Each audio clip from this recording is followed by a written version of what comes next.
আমাকে কি একটু বলতে পারেন আপনারা, যে দেশের ভ্যান ড্রাইভার, রিক্সার ড্রাইভাররা সারা দিন কষ্ট করে 800 টাকার জন্য, অথচ ফজরের 2 রাকাত সুন্নাত দুনিয়াতে যা আছে এর চাইতে বেশি, সে ফজরের 2 রাকাতে যায় না 800 টাকার পিছনে।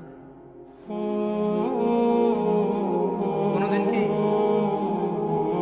এদেশের আমার দরিদ্র মুসলমানরা কি ভেবেছে যে দিনে 12 রাকাত সুন্নতে মুআক্কাদা, ফজরে 2, জোহরে 6, মাগরিবে 2, ইশায় 2, এই 12 রাকাত সুন্নত যে পড়ে আল্লাহ তার জন্য জান্নাতে ঘর নির্মাণ করে, কয়জন নিয়েছে বেনিফিট? কতজন ইসলামে এটা ঢুকেলাম? আমরা ইসলামকে কিভাবে জানি? শুধু বিয়েতে কবুল আমাদের ইসলাম সম্মত, বাকি বউ যে কাপড় পরে, জামাই যে কাপড় পরে, যেখানে বসে বিয়ে হয়, যে বিয়ে পড়ে, যে উকিল হয়, যে সাক্ষী হয়, সব কিছুতে ইসলাম কোথায়?